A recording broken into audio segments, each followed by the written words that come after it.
On this episode of Bootstrappers, we're going to talk about how to stay focused as an entrepreneur. It's very difficult when there are lots of different opportunities on the horizon to make sure that we're doing one thing well. We're going to talk to kveldanner, who is an EOS implementer, on how he helps his clients stay focused as well. This is the Bootstrappers Show for Property Management, powered by Anequim, a podcast where we have real conversations with industry experts that you can apply to your life and business. Welcome to this episode of Bootstrappers. I'm your host, Gwenn Aspen, here with my spouse, Jeremy Aspen. On Bootstrappers, we talk about topics that are important to real estate and property management entrepreneurs. Today, we're going to talk about a subject that I think is really important because I see it as a business problem all the time. People not being able to stay focused on their core business. And we're going to talk about tips and tricks of how to refocus if you find yourself all over the place. I'm really excited to have kveldanner, who is an EOS implementer, talking to us about this topic. Kyle not only is an EOS implementer, but he's a business person himself. And he and his siblings took his family's printing business from a $2 million revenue business to an $18 million revenue business. So he's been in the trenches, knows all about what it takes to make a business grow. And I'm sure has been through the processes all of us have, where we have to get refocused when things get a little bit crazy. Bootstrappers is powered by Anequim. Go to anequim.net right now and download your free ebook about policies, processes, and procedures. Having excellent processes and procedures is imperative to having anything that even looks like a successful company. Get the quick and dirty guide to creating amazing documentation at anequim.net today. So, in today's day and age, we're all distracted. I mean, that's what shiny object syndrome. Tech businesses, it's not even about our dollars as much as our attention. I mean, they want our dollars in the end, but attention is really the commodity right now. And with, especially in real estate, there's so many different ways you can go in real estate, where you can have Airbnbs, you could do property management, you can have a REIT, you can have a syndication. There's so many different ways that we can go. I think a lot of our friends in the industry and outside of our industry struggle with staying focused, determining whether an opportunity is worth going for, and then not losing track of it. One of those friends, we had Corey Weedle, who started Complete Nutrition, if anyone remembers. Yeah. Complete Nutrition. That does not sound at all like their jingle. Shut up. At all. It was like a huge supplement company back in the day. Yeah. I think they had like 250 stores. Corey he exited at the right moment. He made a ton of money. And then he came on our show and told us that he made his boneheaded move was called Big Red Barbecue. Yeah, that's right. And he put his money from selling Complete Nutrition into Big Red Barbecue.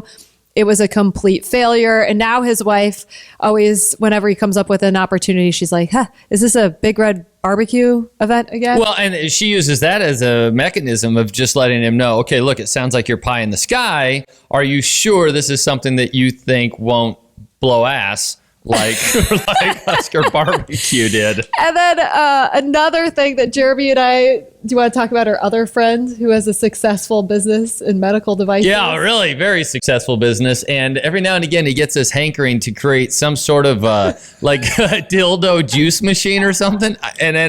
And I'm not, that's you literally think we're kidding, but we're really not. He does these weird little things, and they're usually, you're either pissing on Obama's face and he's going to sell. Yeah. That was one of them, or whoever you put it. I mean, he just has these great company and Except then dedicates the energies of his staff to do these absolute non-starters. And it's so weird because they make so much money on medical devices.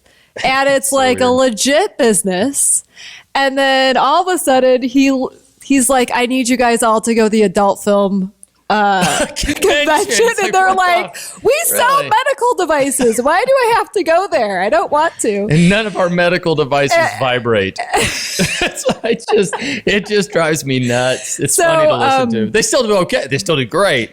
but it's that shiny object thing. And then another one in our industry that is huge is there's always a shiny new software that everyone feels like they have to implement this year or they're going to be behind.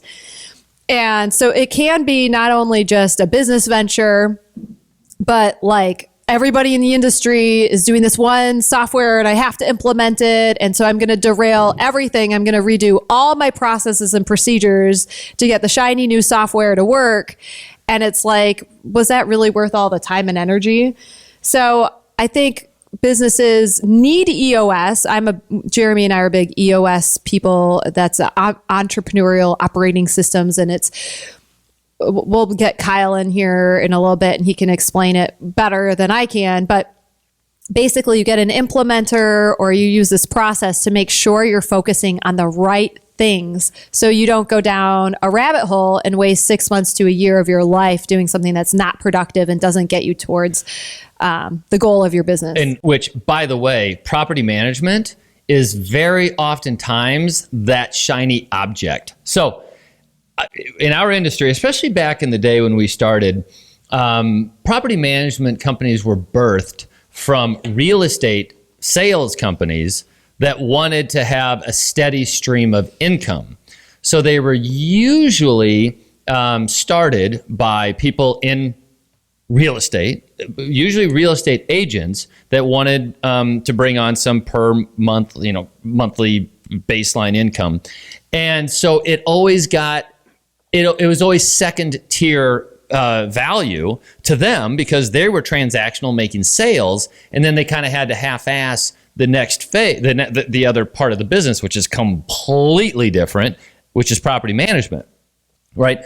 So property management ended up being that shiny object that I think in a lot of ways stalled otherwise successful companies from being able to dedicate the resources on sales, do it right. And we, with Wistar Group, took the exact opposite tack, where we only did property management. We did not on purpose do any sales at all because they're so indistinguishable, they're so different from one another that it really let us focus on being better than everybody else in the industry and getting better. Yeah. So focusing really can be... you just make yourself profitable instead of it just being some sort of a lost leader. So this sounds like a good time to bring kveldanner in. Let's bring Kyle in. Hi, Kyle. Welcome to the show. Right. Gwen, Jeremy, how are y'all today? We are fantastic now that you're here. Excellent. So, Kyle, you work with businesses all over the map, I'm sure, in facilitating their meetings. Can you tell us a little bit about what that process looks like for people who aren't maybe familiar with EOS? So, yeah, absolutely. EOS stands for the Entrepreneurial Operating System.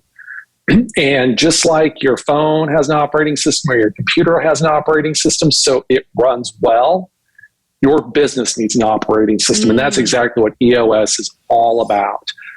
So what it's doing is it's giving a structure and a process to business owners so they're able to get more of what they want from their business. And so when we're working with business owners and their leadership teams, because it's really not just about the business owner, because, you all can't do it just yourself. You need a team of people around you. So it's about getting everybody aligned on your vision. It's bringing that vision down to the ground, executing on it, getting that traction while building that healthy, functional, cohesive leadership team. And so do you run into business owners whose businesses have maybe floundered, and what you've seen by digging in a little bit is that they're just not focused on the right things? Oh, very, very much so. And I think we have to also, first of all, understand the nature of an entrepreneur. Entrepreneurs are those big picture thinkers. We call them visionaries in EOS language. They love that 30,000 foot view. They're always going to conferences. They're always reading books and articles and blogs and listening to podcasts. They show up to every meeting with 20 new ideas. And so, which is awesome for getting things off the ground. But what they lack is that ability to focus, that discipline, that accountability for that consistent execution. And so that's why it's so critical that they surround themselves with a leadership team that can do that for them so they can actually realize the vision for their business. So you're saying that visionaries shouldn't feel bad that they're distracted by that shiny object? No, absolutely not, because that is the nature of a visionary. And so I think one of the things we have to be really careful in our conversation today, because my guess after, when we first started talking this morning, is that you have a lot of visionary entrepreneurs, listen to your show because they're always got great new ideas. Props to, Corey and the other folks on some of the odd things they're thinking of, but they've always got these really great ideas. And that's awesome because you need that wild, big picture creativity and that energy to get things going, but that's just not in their nature. And it's not about, taking them down or being critical of them. It's about giving them a structure, helping them develop their lane so they can do that while everybody around them is really working on executing that plan.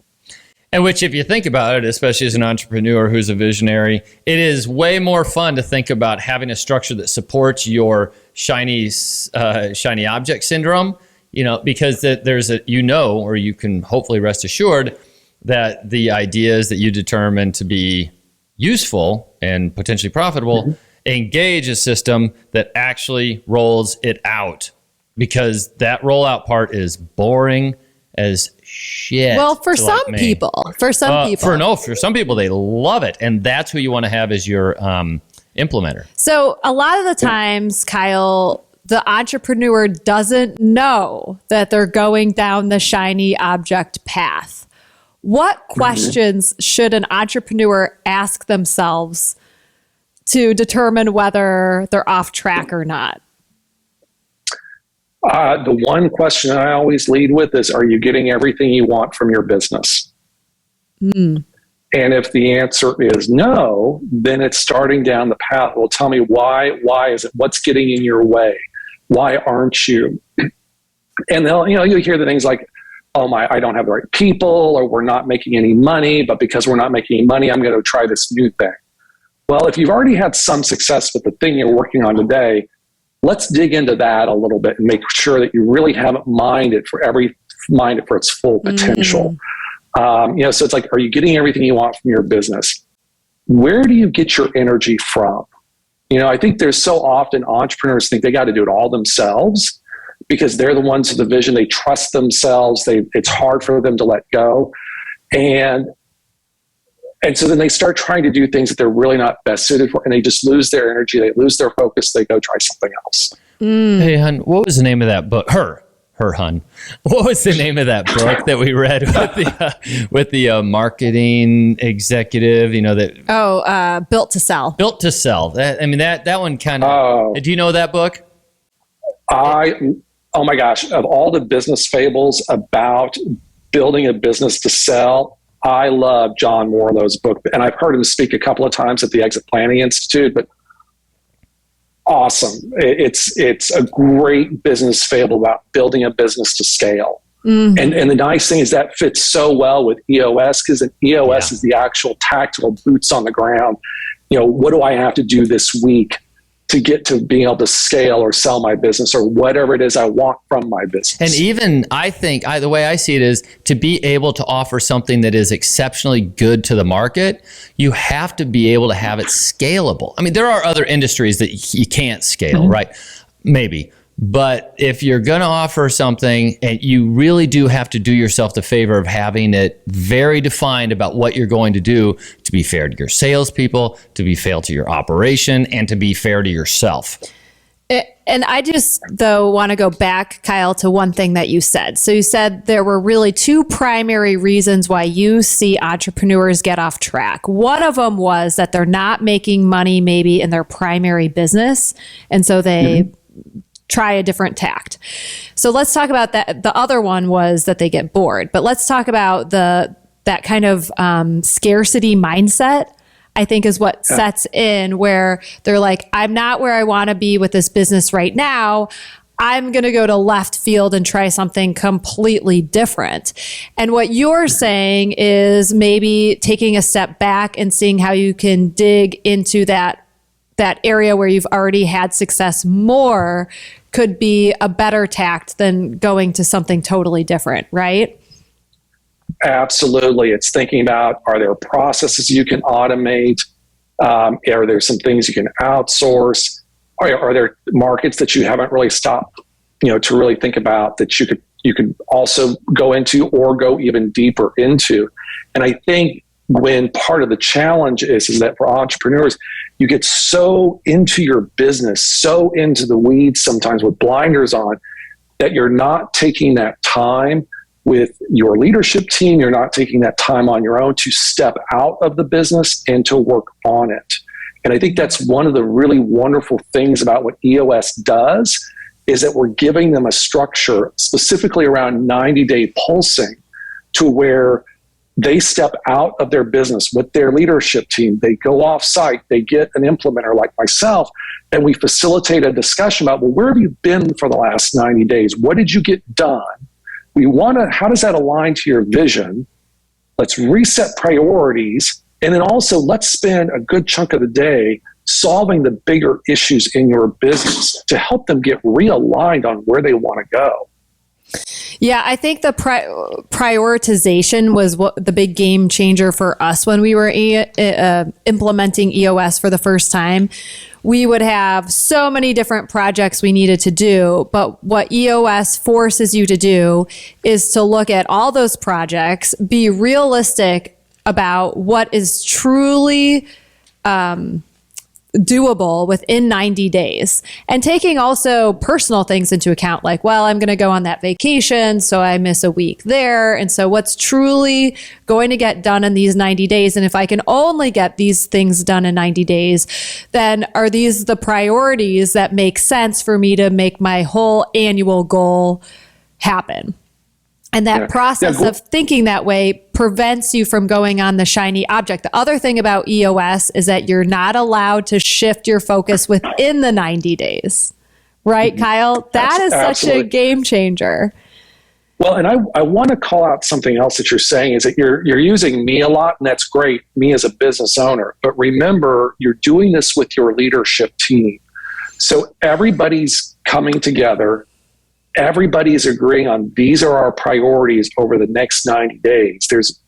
Everyone agrees on what the plan is. So when you leave the room and a week later you decide, hey gang, you know what, property management is great, but I think we ought to open up a pizza stand. Your leadership team can come back and say, wait, we agreed as a group that these were the priorities for the business over the next 90 days. So we're going to park the pizza stand idea until the next, when we come back together for our next session. So having that accountability with your team is key if you're susceptible to the shiny object to staying on track. And that's where our friends have had their successes. Their wife will be like, is this a big red barbecue idea? Well, and a lot of them, though, especially since some of those stories that happened, most of them are now on EOS. So I'll just use this opportunity really quickly just to say, you've probably heard people bring up EOS before and that there's this expense of getting a facilitator.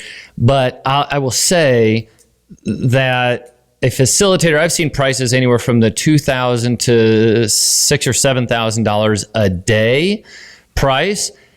And I'll also say that it's been worth it. It's a hard pill to swallow, but if you don't have this sort of a system already down, then you probably need to have some help. You can do it yourself with the book. And we did it ourselves, but we implemented it ourselves. But I do think a facilitator, especially, you kind of have to know yourself as an entrepreneur. Am I the kind of person who's going to get distracted? Do I get bored? Is it hard for me to stay on track? If those are the cases, you're going to want an implementer to kind of guide that conversation. And if the opportunity, if you don't get that facilitator and you're off on big red barbecue land because you didn't have anybody asking the right questions in the meeting, then the price is well worth it because you just prevented yourself from wasting 6 months on a venture that wasn't going to be successful anyway. Oh, and here's an idea. I just thought of this. It's probably brilliant.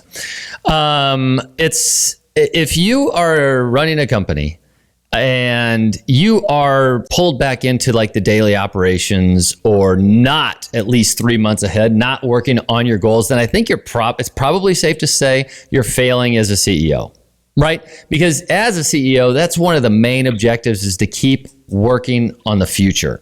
And so if you don't have a mechanism to help make sure that you are working on the future and someone to make sure that you keeps you working on the future, then you're probably not going to be working on the future. And that's where I think the role of like an implementer or an EOS outfit helps.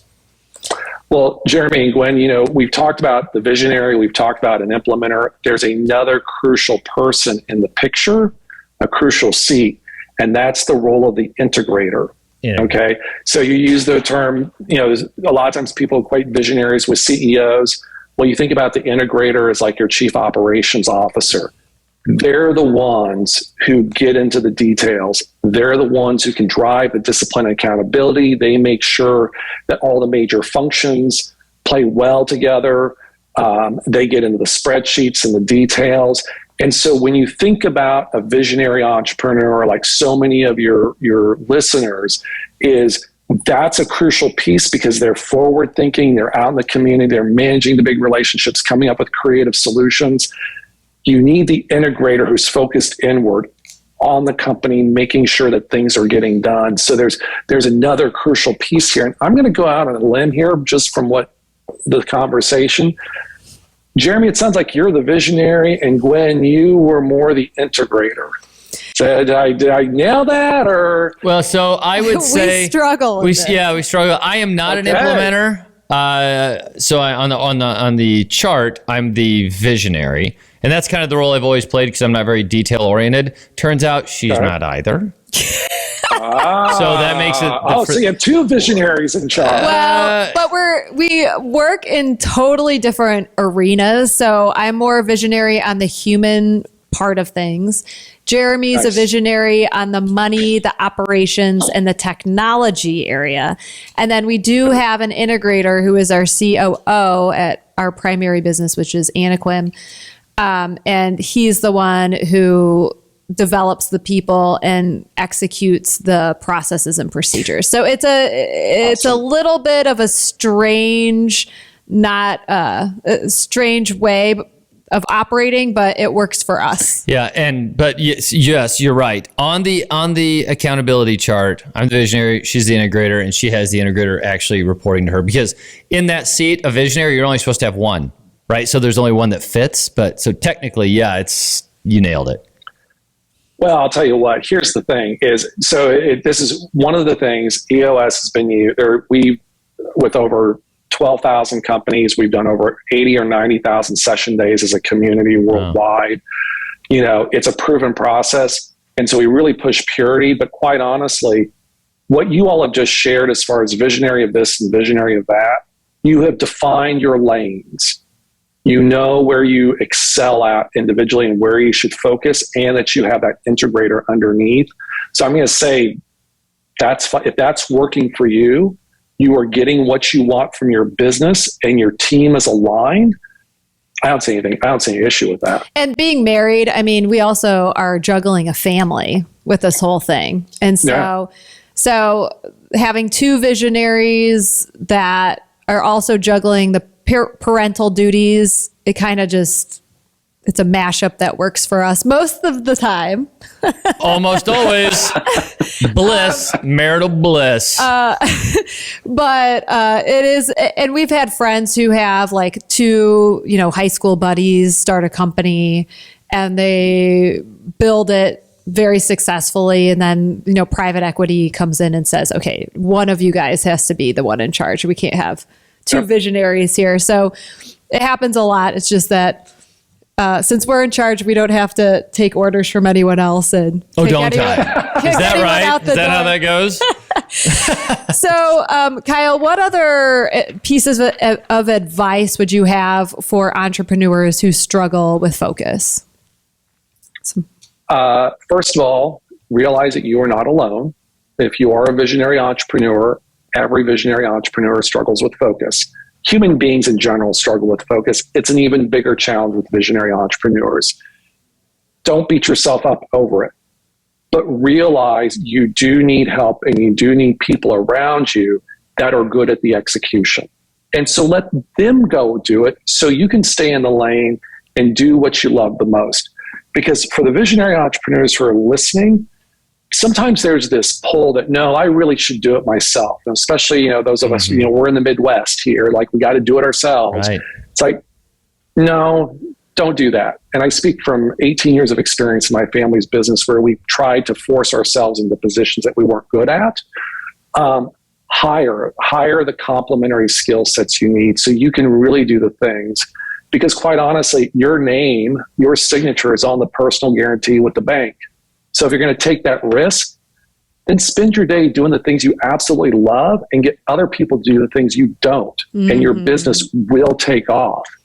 If you're interested more about this visionary integrator relationship, rocketfueluniversity.com, which is part of the EOS Worldwide family, it specifically talks about the visionary and the integrator relationship and how to build that through some free training, some free assessments. And then if you want to dig even deeper, there's more resources available. And I will tell you that the visionary integrator combo, that's quite honestly the rocket fuel that will help you grow your business when you understand that relationship. I would say that's probably the biggest thing. Recognize as a visionary what your strengths are and just hire around you. And quite honestly, there's nothing revolutionary about that advice. That's been out there for centuries. The only thing I would add to that is entrepreneurs are always like, well, I could hire that role, but I do it better. I mean, there's a little bit of that piece, but you don't need to have you in every role just because someone does something different. And maybe has a little bit different nuance to it, or it's not exactly what you would do, and obviously you have to be okay that there are going to be a problem or two when you hand something off, but you have to assess what the opportunity cost is if you don't let that go. Then where is your business really going to be if you're not building it and moving it forward because you have to have your hands, roll up your sleeves in every other role. I think that's where people get caught up. To some extent, it requires almost a certain faith in the team that you've got. Today, I had an instance where the leadership team down in Mexico, they had made a decision about benefits that I personally don't think is necessarily the right answer. But I'll also say this. I haven't been in on those conversations. They have. They know the vendors. They know the employees. And they knew my idea or my thoughts on it. And they took a different route, which you just have to be able to say, okay, then that's the right answer and suck it up. And it's one of those things that's like on my mind right now. But if you're going to do this thing right, you got to let people have a go. And they're in a better position to know the answer, frankly. And as long as that they're operating with our company values in mind, we're willing to give up a little bit of control and trust the people. So, Kyle, where can people find you if they need help from an EOS implementer? So they can find me on LinkedIn, Kyle L. Danner. You just type that in and I'll come up. You can also go to eosworldwide.com/Kyle-Danner. You can find me there. One of the great things about EOS, I would love to work with everybody, but everybody is not a fit for me, and I'm not a fit for everybody. We learn that through business. And I'm part of a community of over 500 implementers worldwide. So you are surrounded by people who want to help you get more of what you want from your business. The thing I love about EOS the most, and this sounds counterintuitive because quite frankly, this is how I make my money, offering session days, is that EOS is a completely open system. You get the book Traction. It tells you how to implement. You all are great examples of doing that. You can download the tools online. You can give it a go. And some of our best clients are those people who tried to implement themselves. And like I said, there are no secrets here. It's not like, hey, Gwenn and Jeremy, if you give me $5,000, I'm going to tell you this. But if you give me $20,000, I'm going to give you all this. It's none of that garbage. It is just open, honest. It's transparent. The other thing I love is that one of our standards is that all of our session days are guaranteed. If you don't feel like you got value, you don't pay. Well, you want to say? Well, I was just going to say, for me, and especially as like the visionary kind of role, what we lack is a certain discipline to help make sure that things are being rolled out and done the way we would like them. And I think that what helps people steer clear of these shiny object syndromes is having a system, or might be your system or any other system, that forces them, that gives them that discipline to actually affect the change that they've got. So while it may be an open system that you're talking about, it is also disciplined. And that any entrepreneur listening to this knows that they may be disciplined and they can work hard, they can do everything, but are they really good at making sure that everybody in their company is doing what they said they were going to do? That's probably not what's going on. That it offers that discipline. Well, Kyle, thank you so much for being on the Bootstrappers show. Bootstrappers is powered by Anequim. Go to anequim.net right now. Download your free ebook about creating processes and procedures. Having excellent processes and procedures really is the key to running a great business. So go to anequim.net, download it today. We will see you next time on Bootstrappers. This is the Bootstrappers Show for Property Management, powered by Anequim, a podcast where we have real conversations with industry experts that you can apply to your life and business.